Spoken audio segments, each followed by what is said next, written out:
Eu queria responder hoje a uma pergunta do leitor Tiago, que pergunta: eu estava pensando a respeito da existência do mal em Proclo. As potências divinas devem se manifestar em todos os níveis possíveis do ser, certo? Hierarquicamente, do mais alto ao mais baixo, porque elas não podem parar arbitrariamente em um ponto, mas abrangendo todos os graus possíveis, do mais alto ao mais baixo, de maneira que o pior deve existir também. A questão aqui é que tem formas extremas de mal que nós consideramos que não deveriam existir. Um exemplo seria a existência de serial killers e casos absurdos do tipo. É uma coisa que, mesmo que se tente defender racionalmente, é algo que nos repugna. E no meu caso, é algo que me faz pensar se um afastamento das ordens superiores não é realmente um defeito que deve ser corrigido. É essa questão que está pesando aqui. Então, primeiramente, obrigado. E realmente, isso é uma ótima pergunta, uma pergunta que devemos fazer quando a gente se confronta com a teoria procliana do mal. Que a primeira vez que você a encontra, é natural que ela provoque certo choque e até mesmo certo escândalo. Proclo realmente acha que é necessário que haja o mal, porque é necessário que todos os valores se expressem da maneira mais extrema possível aqui no mundo material. O que é próprio do mundo dos corpos é que as coisas aqui são separadas e que elas se opõem umas às outras. Duas coisas não podem ocupar o mesmo espaço, em muitos sentidos. E os valores aqui todos se opõem, e assim eles se manifestam da maneira mais destrutiva e terrível. É por isso que há tragédia, é por isso que há coisas como serial killers.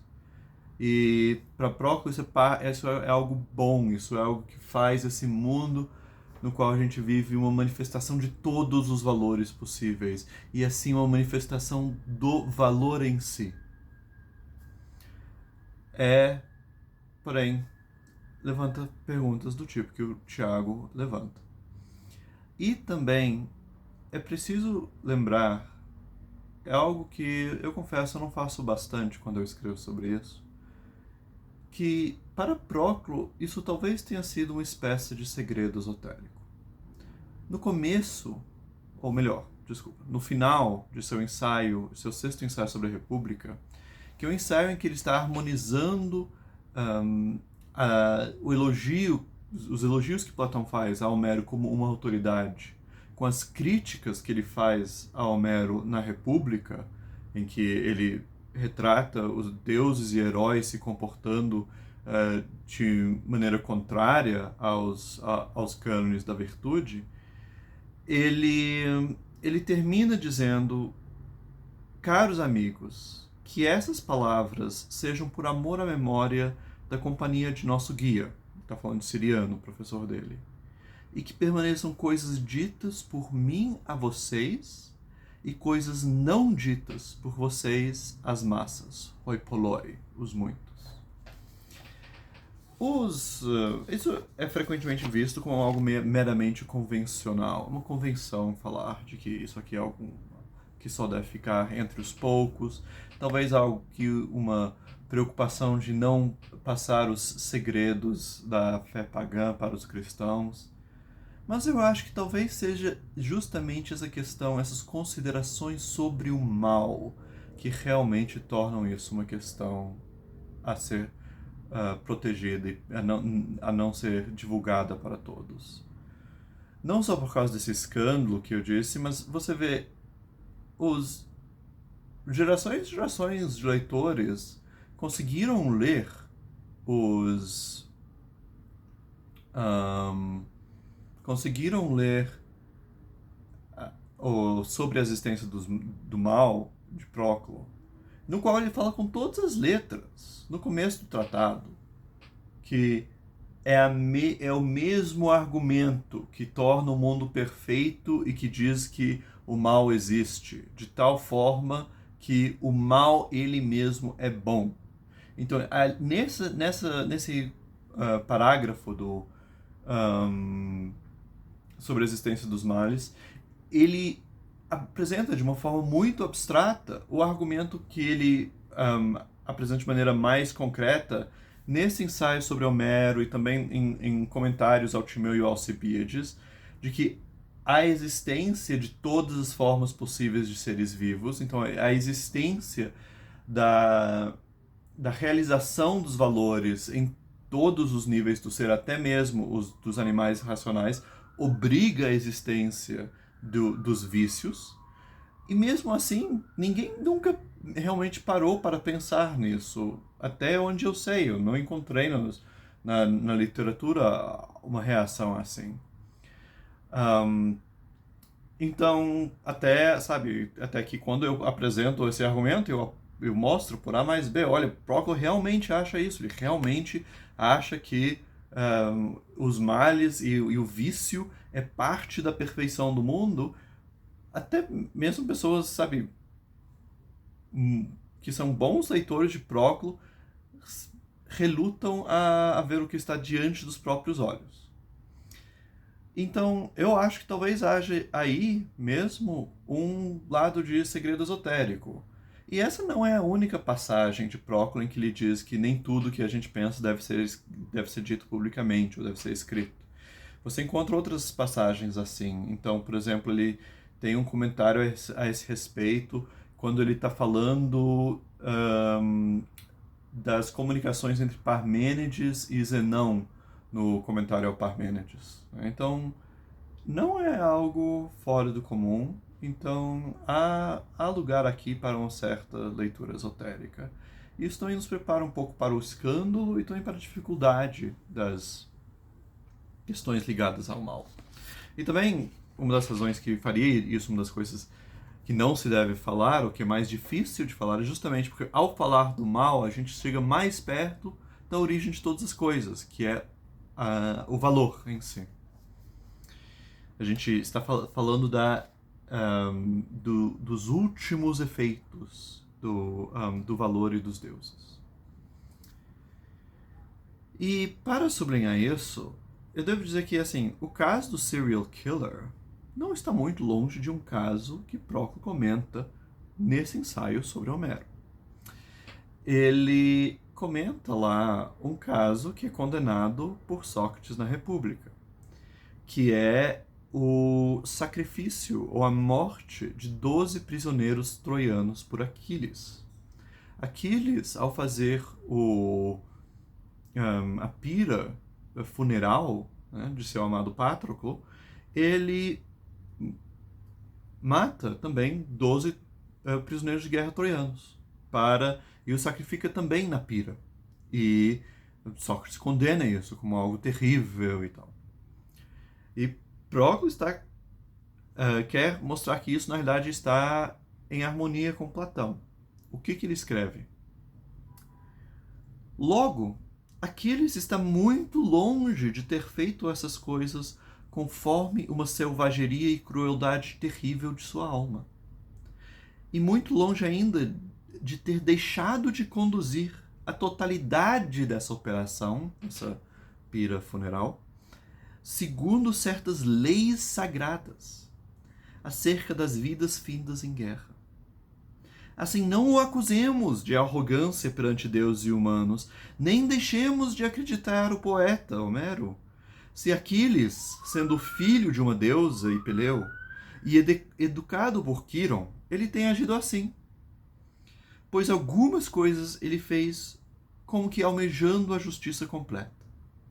Outras ele fez pela lei da guerra, e outras ainda empregando métodos sacros. Ele está comentando aqui sobre mais do fato de que ele tenha morto esses prisioneiros. Ele está comentando, por exemplo, por que ele matou 12. Ele vê um simbolismo sacro nisso. E ele está também comentando outras coisas, que Aquiles reza para os ventos, que ele usa um símbolo da alma nas libações que ele faz na pira e esse tipo de coisa. Mas quando ele fala que Aquiles agiu segundo as leis da guerra, ele tem em mente simplesmente que quem não é morto no campo de batalha não tem direito à vida mais. É essa ideia clássica sobre a guerra, assim, uma ideia muito antiga, de que, bem, Aquiles podia ter te morto no campo de batalha. Se você não foi morto nessa hora, você já está praticamente morto. Você não tem mais direito a viver. Né? Isso também era uma racionalização que existia para escravizar pessoas na antiguidade. Né? Se você não morreu no campo de batalha, você não tem direito mais à sua vida. Então, você deve sua vida à pessoa que poupou a sua vida. Né? Tem etimologias de servo, que era uma palavra para escravo, como servo no sentido de conservar, você teve sua vida poupada, e por isso agora você não tem mais liberdade. Então Próclo simplesmente adota essa ideia e diz: não, então, segundo essa lei da guerra, Aquiles estava plenamente no seu direito de matar essas 12 pessoas. E ainda mais, ele fez isso belamente porque fez isso parte de um ritual. Então, isso pode realmente ser chocante para nós, mas Próclo está aí, de alguma maneira, justificando esse assassinato. Ele, ao dizer que isso é devido às leis da guerra, ele está evitando uma forma de objeção socrática. Que quando ele diz que está dizendo, olha, o herói aqui está obedecendo certas leis. Ele não está como que controlado pelas suas paixões, pelo seu luto, ele não está agindo de forma terrível. Não, ele está seguindo práticas e leis e logo algo que não é só dele. Mas isso não basta, né? Isso não basta para justificar isso. Então, por isso, nesse argumento, como em muitos dos outros argumentos desse ensaio especificamente, em que os argumentos de Próclo para justificar o mal não parecem ser o bastante, provavelmente por trás existe a ideia dele de que o mal é necessário. E que coisas como os mitos, as histórias e também os costumes humanos existem para garantir que as pessoas se tornem, vamos dizer, mas de uma maneira regrada, de uma maneira esperada. Porque é preciso que haja gente com espírito de porco para que nasçam depois porcos. É preciso que haja gente com uma alma tirânica para que depois nasçam lobos e por aí vai. E isso realmente é uma parte chocante da doutrina de Próclo sobre o mal. E que não é algo tão fácil de se escapar. Se você quer ter uma doutrina em algum sentido monista, no sentido de ter uma origem comum para toda a realidade perceptível e que essa origem comum deve ser de alguma maneira baseado no conhecimento, na providência, no espírito, e que de alguma forma daí nós precisamos de uma transição das coisas racionais para as coisas irracionais. Tem jeitos de você armar essa cilada para mais de um filósofo, não é algo que Próclo armou para si mesmo. Tanto que você verá, por exemplo, Tomás de Aquino fazer um argumento semelhantíssimo para explicar por que é preciso que haja réprobos, né? Porque Deus é amor, então ele quis que existisse todo nível de bondade, até mesmo ao nível de bondade insuficiente para entrar no céu, mas plenamente suficiente para preencher o inferno. Então é preciso que haja réprobos. Isso é parte de Deus ser amor. Tá lá na Suma Teológica. E então é uma questão complicada. Agora,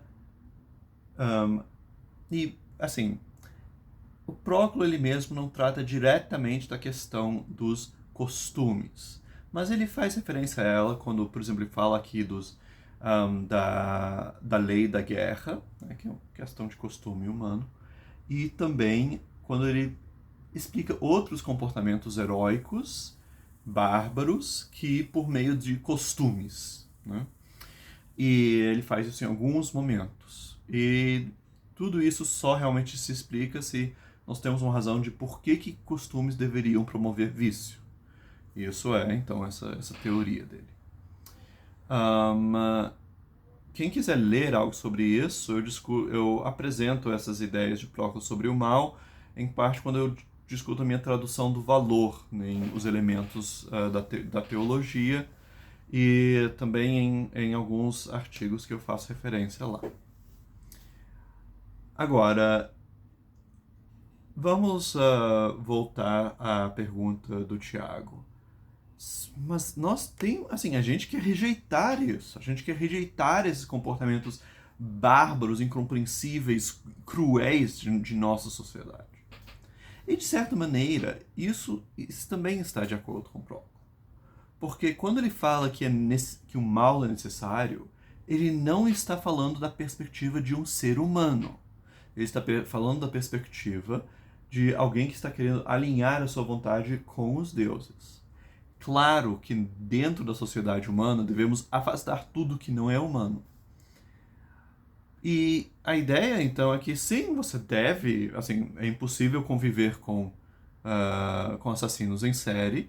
É melhor até mesmo, de alguma maneira, prevenir antes que eles cometam seus crimes, se a gente algum dia tiver essa habilidade de por meios psicológicos ou forenses, de evitar que aquele comportamento se alastre, se desenvolva e chegue ao paroxismo da morte de vários, inúmeros inocentes.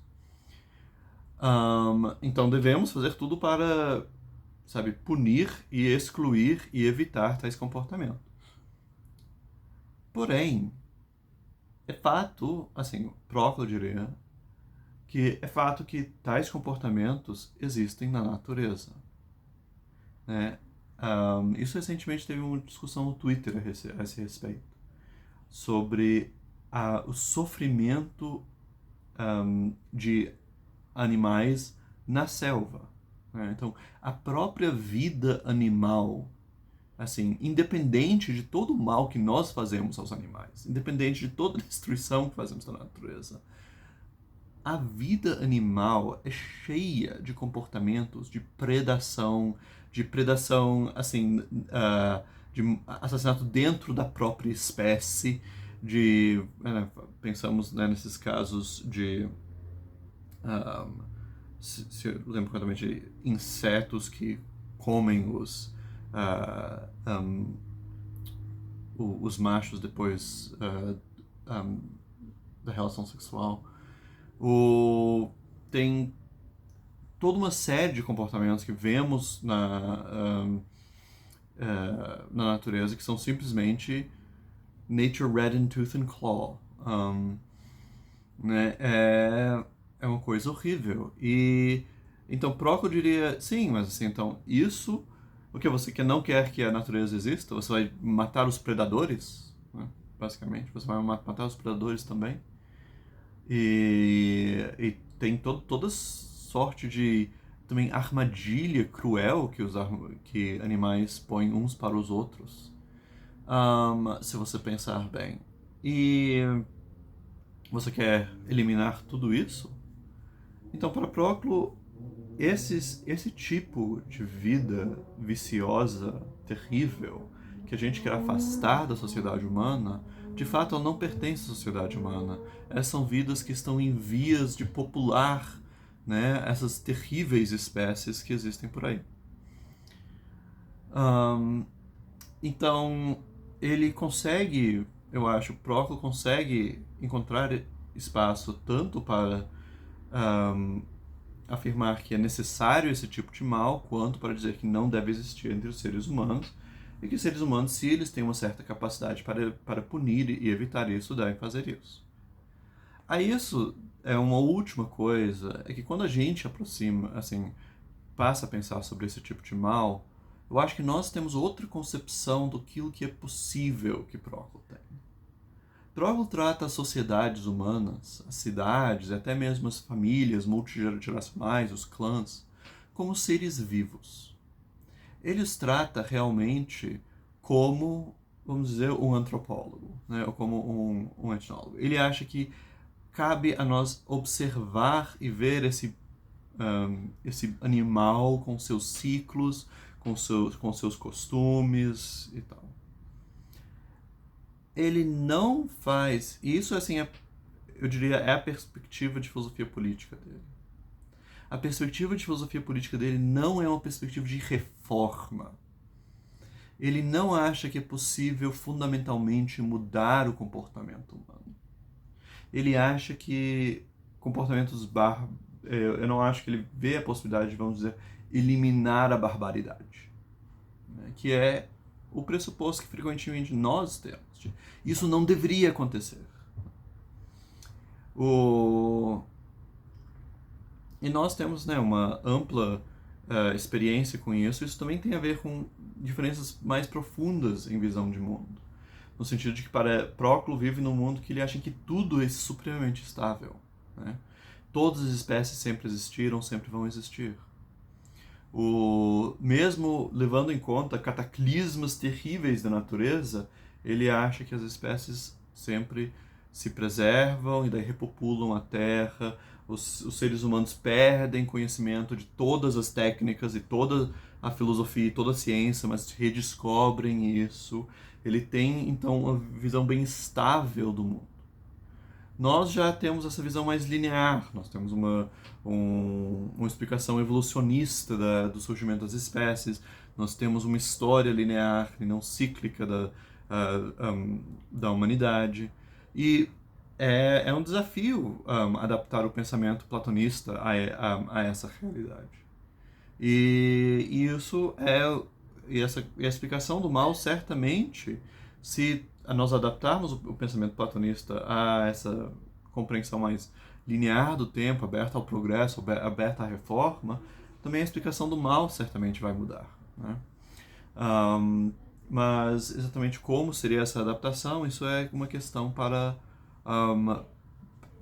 depois, e fica uma questão para vocês leitores. O ponto de eu traduzir Próclo, de eu ensinar Próclo, não é que eu acho que Próclo tem todas as soluções. Eu acho que simplesmente é um marco da metafísica, do pensamento metafísico, que a gente não pode andar para trás, né? Ele providenciou ferramentas fundamentais para pensar coisas sobre como os deuses e as relações causais entre coisas fora do tempo e o próprio tempo, que tem uma consistência que podem ser usadas até hoje. O ponto é fazer arqueologia de objetos ideais, de escavar dos textos, das camadas de interpretação e de linguagem de transmissão, essas coisas ideais que são teses, conceitos, argumentos, para que nós possamos usá-los para entender a realidade. E não quer dizer que eles vão sempre funcionar e que vamos adotar todos eles. Enfim, isso foi uma resposta um pouco mais longa do que eu esperava, mas eu espero que ajude a todas as pessoas que fiquem realmente chocadas com as ideias de Próclo sobre o mal. É isso. Obrigado.